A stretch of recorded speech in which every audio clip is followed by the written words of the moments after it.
मैंने जो पढ़ाया आपको उसको देखिएगा। मैंने कहा मनुष्य की उत्पत्ति होती है, मनुष्य जानवर की तरह था 40 लाख साल पहले की बात आपके। फिर मनुष्य आदि मानव की तरह था, कच्चा मांस खाता, जानवर तरह रहता था आपके। फिर उसने आविष्कार किया, आंख का आविष्कार हुआ, पका हुआ मांस खाने लग गया आपके। पहिया दोस्तों आ चुका जीवन में आपके, उसके धातु आ चुकी है, तांबा कांसा लोहा धातु आ चुकी है आपके। फिर उसने औजार बना लिए, खेती करना स्टार्ट कर दिया। खेती तो खेती हुई आपके, खेती हो गई, स्थायी निवास उसने बना लिया आपके। अधिशेष होना स्टार्ट हो, सरप्लस अधिक उपज होने लग गए आपके। तो सुरक्षा और संपत्ति के वितरण की स्थापना आपके, आपस में लड़ाई ना हो इसको रोकने के लिए एक व्यवस्था बनाएगी, उसका नाम राज्य दे देगा, नाम उसका नाम स्टेट दे देगा। राज्य पूछा आपसे, राज्य में भूमि होती है, एरिया होता है राज्य के अंदर आपके। देखो आप देश बोलते हैं, आज आप बोलते हैं भारत देश है, राजस्थान राज्य है, लेकिन दोस्तों राज्य व्यवस्था जहां से पॉलिटिक्स के अंदर आपके राज्य जो वर्ड है उसमें देश भी आता है, उसमें आप वाला राज्य भी आता है, उसमें प्रांत भी आते हैं आपके।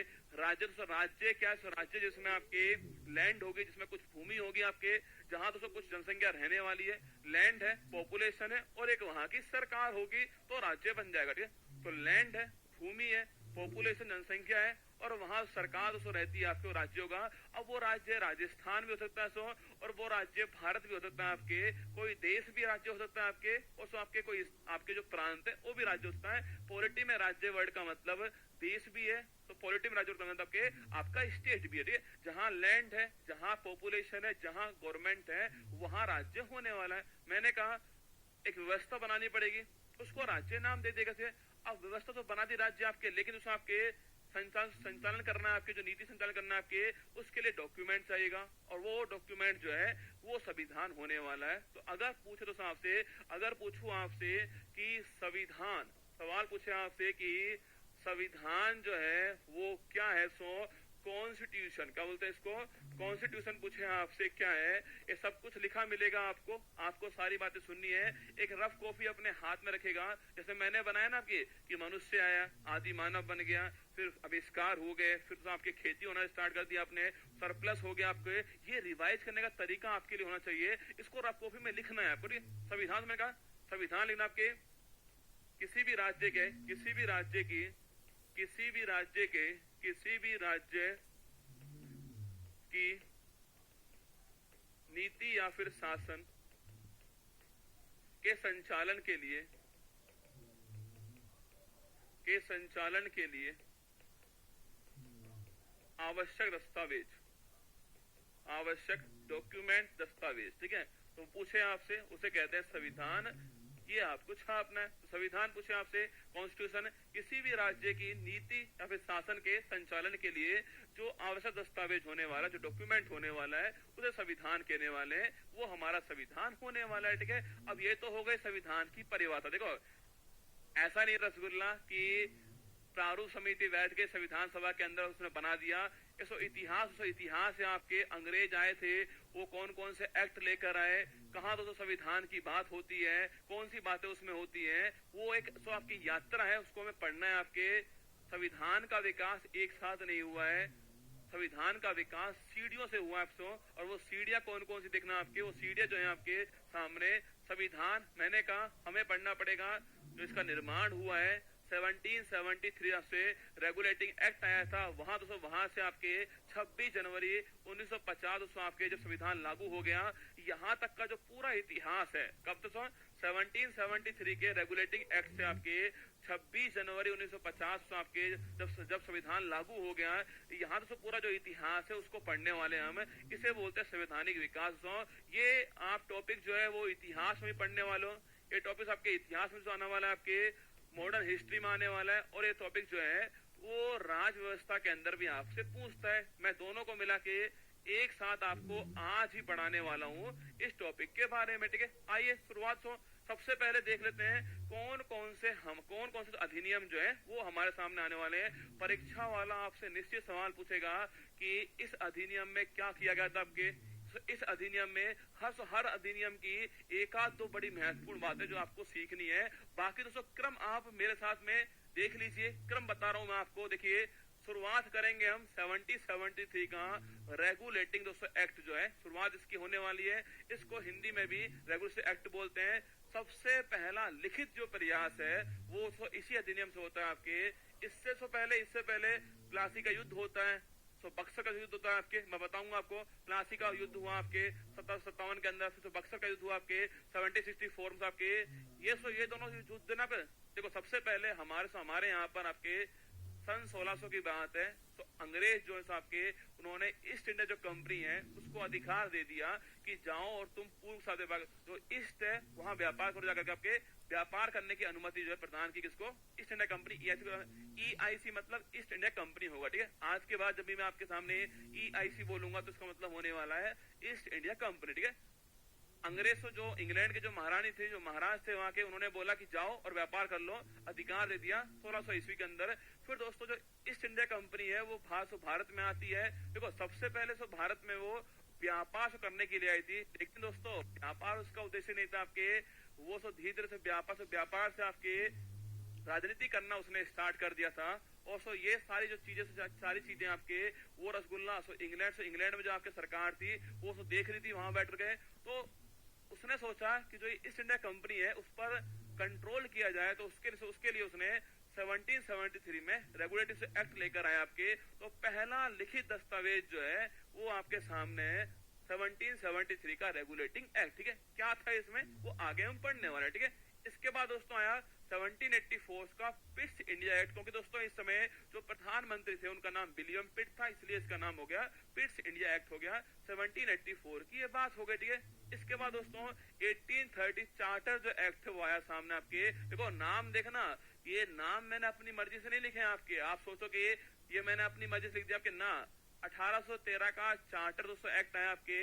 आपसे पूछे दोस्तों कहाँ दोस्तों आपके चार्टर जो वर्ड है उसका यूज होने वाला है। देखो जो कानून EIC के शासन में बनाया गया था वो चार्टर स्वैप करने वाला है, और जो कानून आपके सीधा ब्रिटिश गवर्नमेंट बनाने वाली है आपके, जो लंदन वाली सरकार वो बनाएगी आपके, वहां होगा भारत शासन अधिनियम वर्ड का उपयोग। सुन लो मेरी बात को, जहां दोस्तों आपकी EIC का शासन रहने वाला है तब दोस्तों जो कानून आगा उसका नाम होगा आपके चार्टर एक्ट। देखिए 1830 का चार्टर से एक्ट आता है, उसके बाद आपके 1833 आपके विलियम्स बेंटिंग हमारे नए गवर्नर जनरल बनते हैं आपके, और आपके चार्टर एक्ट आता है आपके। फिर 1853 का चार्टर अधिनियम है आपके। देखो इसके बाद देखना, मैंने कहा 1773 का रेगुलेटिंग एक्ट हो गया, 1784 का पिट्स इंडिया एक्ट हो गया है, 1813 का चार्टर एक्ट हो गया है, 1833 का चार्टर एक्ट हो गया है, 1853 का चार्टर एक्ट हो गया है। अब देखना तो मैंने कहा है कि इसके बाद आया 1858 का भारत शासन अधिनियम। देख रहे हो, मैंने कहा कि अगर EIC कानून बनाएगी तो नाम होगा चार्टर एक्ट, ठीक है।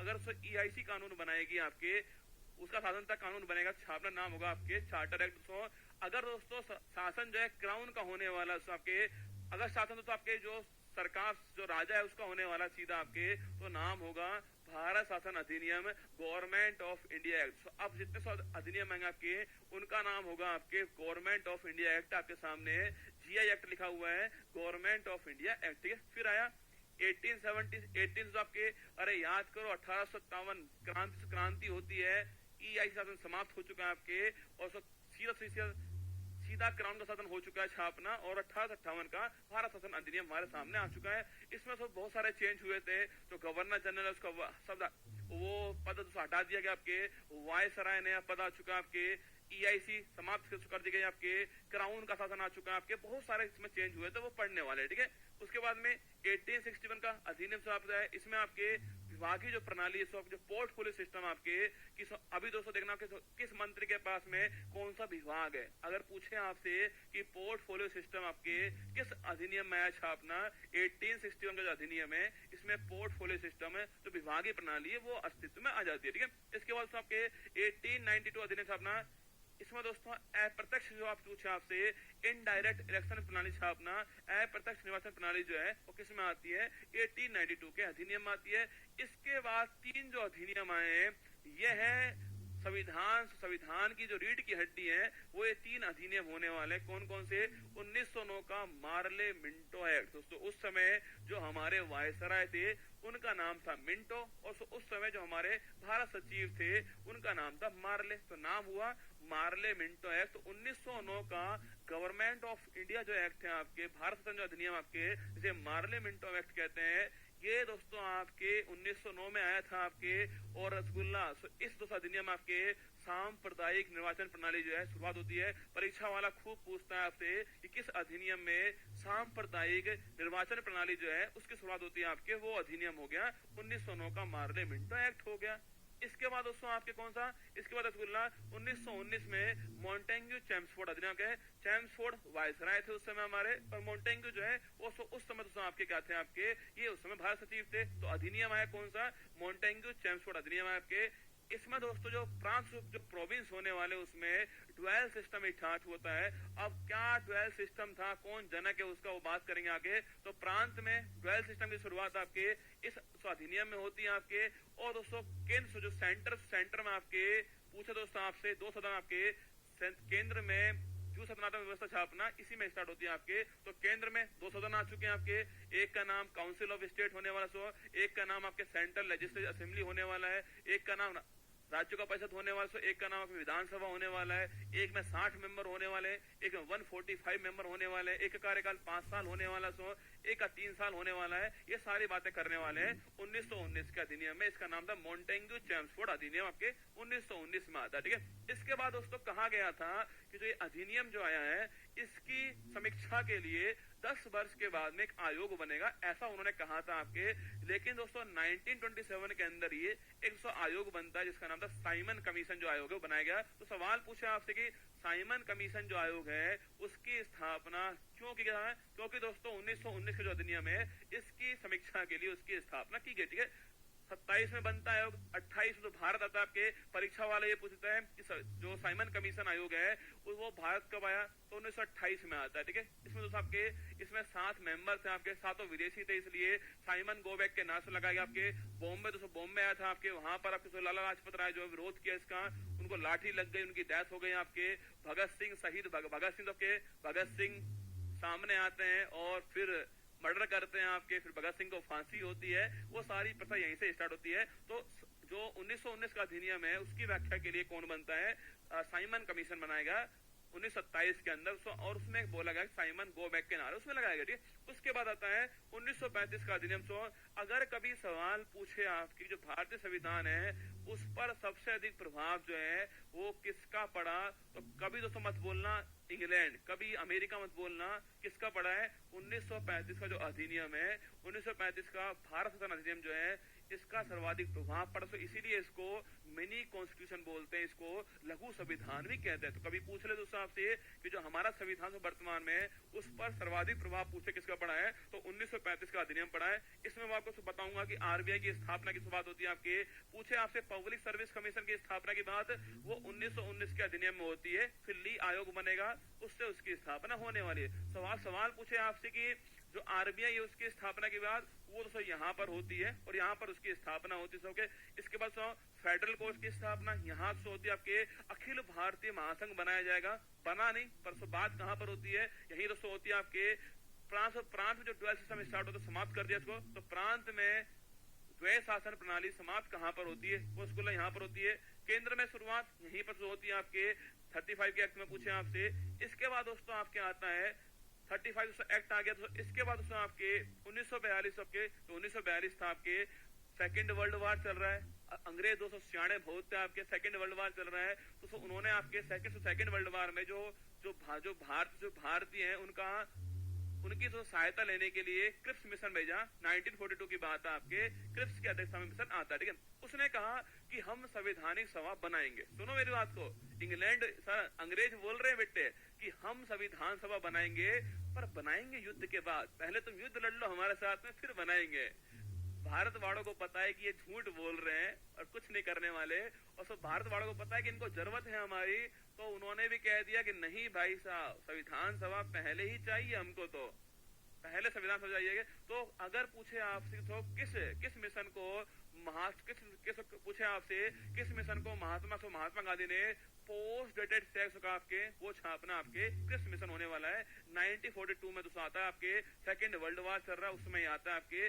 उसके बाद दोस्तों आपके कौन सा, उसके बाद आपके 1946 में सरकार चेंज होती है। कहाँ पर? सेकेंड वर्ल्ड वॉर समाप्त हो चुका है, सरकार इंग्लैंड में चेंज हो चुकी है आपके, एटली साहब ने प्रधानमंत्री बन चुके हैं, लेबर पार्टी सरकार आ चुकी है आपके, और उसको वो जो सरकार जो बनी थी ना, उसने अपना जो घोषणा पत्र था, जो मैनिफेस्टो था, उसमें कहा था कि हमारी सरकार अगर बनती है तो हम आते जो है वो भारत को फ्री कर देंगे आपके, उसको फ्रीडम दे देंगे, ऐसा उन्होंने कहा था।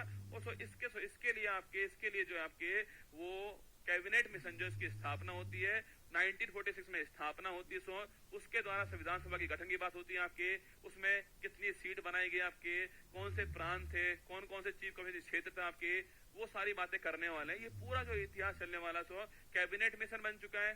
कैबिनेट मिशन के द्वारा आपके संविधान सभा बन चुकी है, वोटिंग हुई। वोटिंग में रसगुल्ला 208 सीट जो है वो कांग्रेस के पास आती है आपके, और 73 सीट जो है वो मुस्लिम लीग के पास आती है। मुस्लिम लीग दोस्तों आपके क्या हो गया आपके, मतलब उसको मिर्ची लगे, सहन नहीं हुआ कि मेरे पास केवल 73 सीट आई है और कांग्रेस के पास में 208 सीट आई है। मुस्लिम लीग ने बोला कि प्रत्यक्ष कार्यवाही दिवस मनाएंगे हम, और 16 अगस्त 1946 को उसने प्रत्यक्ष कार्यवाही दिवस बनाया गया। और उसको उस दिवस को आपके मौलाना जो आजाद उन्होंने काला दिवस घोषित किया था आपके। उसके बाद दोस्तों माउंट बेटन योजना आती है आपके, 3 जून को माउंट बेटन बनते हैं हमारे, तो आपके गवर्नर जनरल बनते हैं, वो आपके माउंट बेटन योजना लगाते हैं। उसमें पहली बार अगर सवाल पूछे आपसे क्या कैबिनेट मिशन ने 2 अलग राज्य मतलब भारत पाकिस्तान को स्वीकार किया? नहीं किया।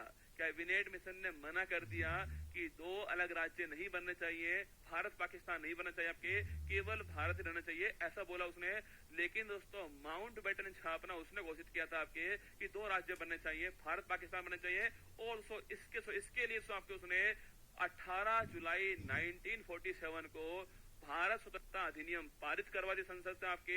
और दोस्तों एक आपके आयोग बनाया, रेड क्लिफ आयोग बना दिया, जिसका काम क्या था? जिसका काम था आपके जो भारत पाक के बीच सीमा बनने वाली है उसको डिसाइड करना काम उसका था आपके।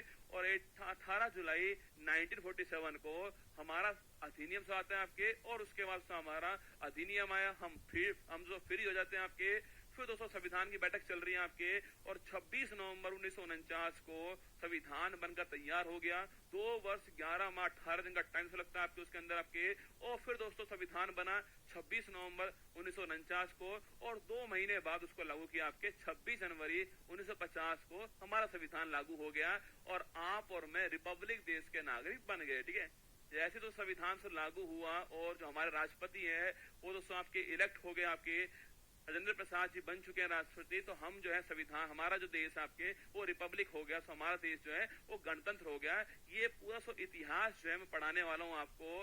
तो कहाँ शुरुआत की हमने शुरुआत की है, एक बार आप मुझे बताइएगा जो मैंने आपको बोला है वो मैं आपको यहाँ बताने वाला हूँ। सब कुछ जो है बहुत सारी बात बताऊंगा, आप इसको बाद में PDF से लिख लोगे क्या? बताओ कमेंट बॉक्स में आपके। जो मैंने इतिहास सुनाया आपको 5-7 मिनट के अंदर, हाँ अंबेडकर साहब भी आएंगे, चिंता मत करो, आएंगे, सब आएंगे ना। तुम धैर्य बनाए रखोगे तो सब कुछ आएगा, नहीं बनाओगे तो कुछ निकल जाएगा ना। तो आइए, मैंने पूछा आपसे कि जो मैंने आपको सब कुछ बताया था, ये सारी जो बातें बताई हैं वो मैं आपको लिखाने वाला हूँ यहाँ पर, वो सारी बातें दिखाने वाला हूँ मैं आपको यहाँ पर। देखिए शुरुआत करते हैं। देख लो, मैंने कहा ये सारा क्रम जो है वो होने वाला है। सबसे पहले आने वाला है 23 जून, सुनना दोस्तों, सबसे पहले आएगा 23 जून।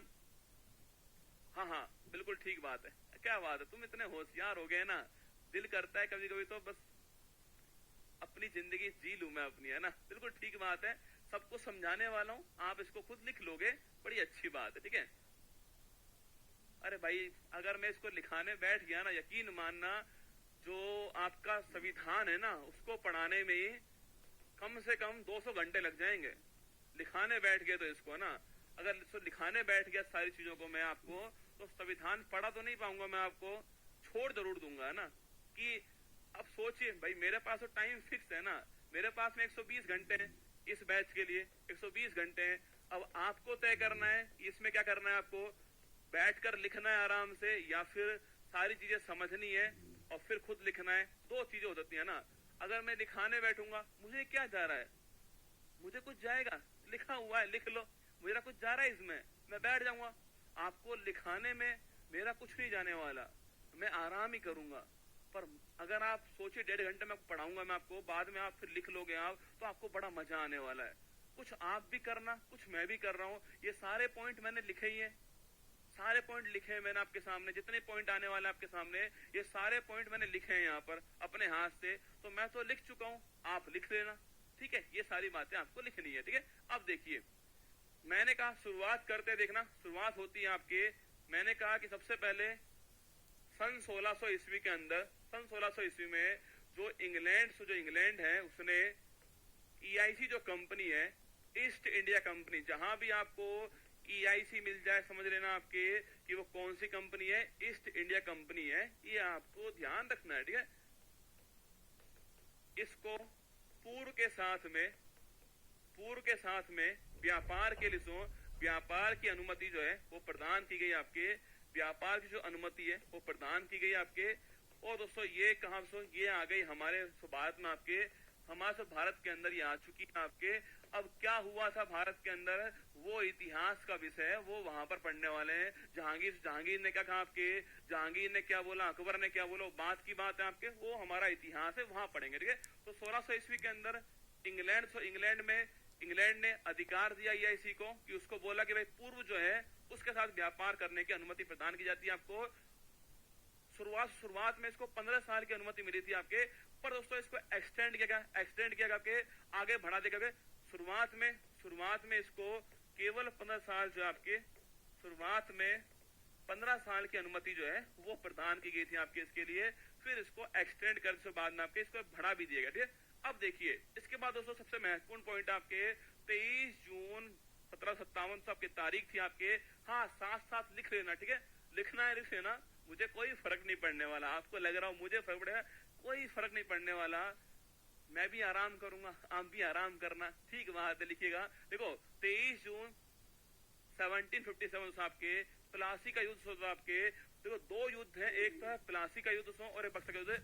ये दोनों बड़े महत्वपूर्ण है भारत के इतिहास में। अगर पूछे आपसे 23 जून 1757 को प्लासी का युद्ध हुआ, किसके बीच हुआ है, बंगाल वर्सेस आपके EIC के बीच में हुआ। अगर सवाल पूछे आपसे प्लासी युद्ध आपके, उसमें जो EIC है उसका नेतृत्व किसने किया था अपना, क्लाइव है आपके, उसने क्या था आपके। ये क्लाइव बड़ा खतरनाक दोस्तों आदमी है आपके। क्लाइव ने प्लासी के युद्ध में EIC का नेतृत्व किया आपके।